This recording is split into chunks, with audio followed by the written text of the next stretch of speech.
This part of the journey, we were starting to come to terms with the fact we were definitely not the fastest vehicle on the road. Next stop was a place in South Carolina called Myrtle Beach. Myrtle Beach is home to, well, it reminds me of the Gold Coast a little bit in Brisbane, right on the shores.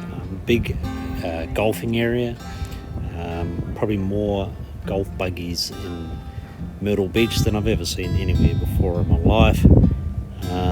And just a real happening little place. Sort of place in the summer that would be absolutely packed with tourists. Right here at this point, Cindy realised she wasn't quite as tall as she thought she was.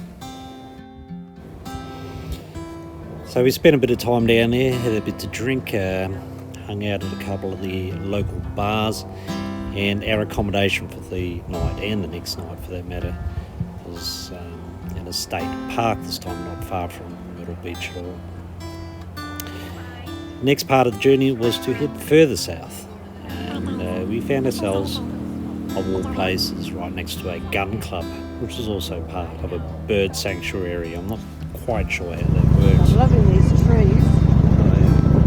Ear plants. There's lots of trees covered with these ear plants standing me down. They're beautiful.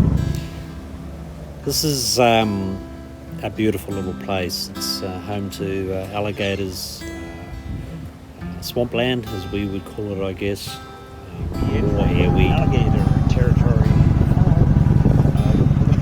But it looks like the sort of place that was an alligator. It was also just up the road from a plantation, which back in the 1700s used to be manned by slaves. So today we are at Hampton Plantation, which is a very historic site, dates back to 1771.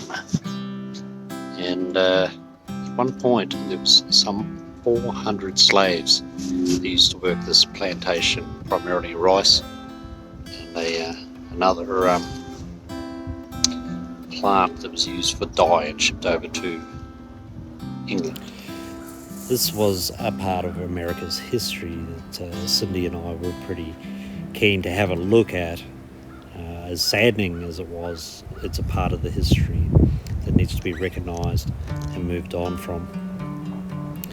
And this is a good place to get a picture on it. At the front of the homestead was a massive old oak tree, which dated right back to the early 1700s.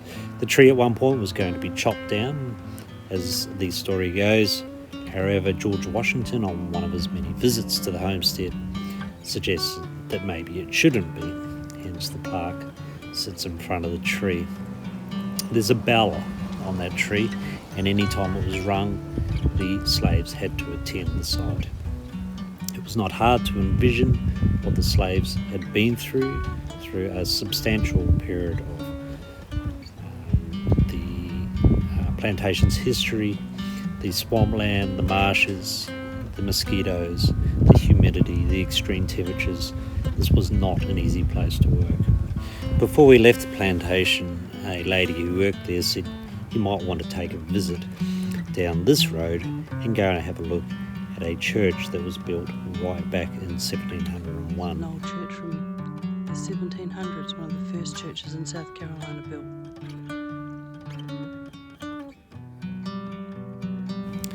It was the oldest church in South Carolina and was in remarkable condition.